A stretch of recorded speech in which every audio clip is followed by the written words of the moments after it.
Hey, what's going on with y'all? Welcome back to my channel. So today, I'm gonna teach y'all about the rules of construction. So what are the rules of construction?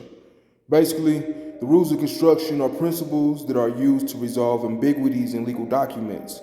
Like, for example, when there is more than one legal interpretation of a legal document. These are used to make sure that the law is applied fairly and consistently. They're meant to help us understand the meaning of legal documents.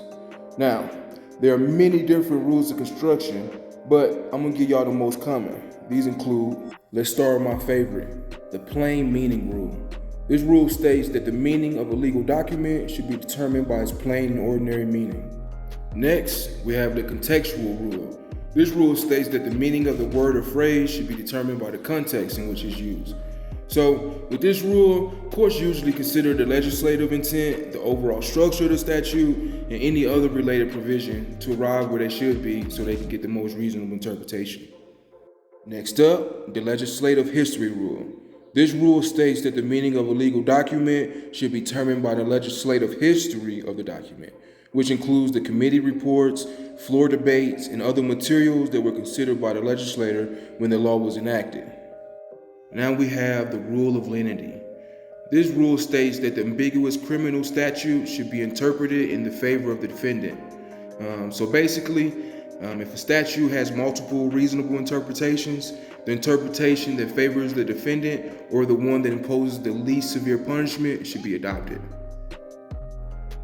So the last one I'll cover is the rule of equity. This rule states that the court should apply equitable principles to resolve disputes in a fair and just manner. So for example, say there's a contract between two parties for the sale of a piece of land. The contract says that the buyer will pay the agreed upon price within 30 days of the contract signing, right? But due to unforeseen circumstances, the buyer encounters some financial difficulties and he's unable to pay within the specified time frame.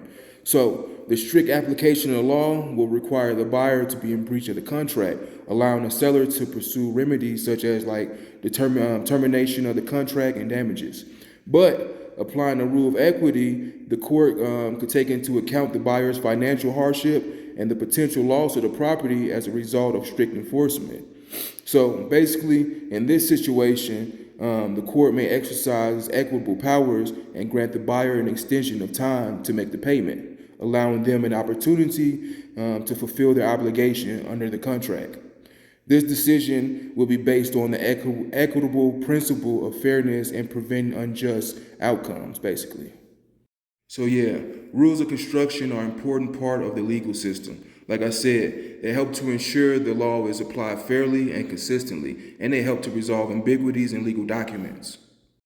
Hey, I appreciate y'all for watching. I hope y'all found this video helpful. If you did, please like and subscribe to my channel for more videos like this one. Thanks again. Safe travels.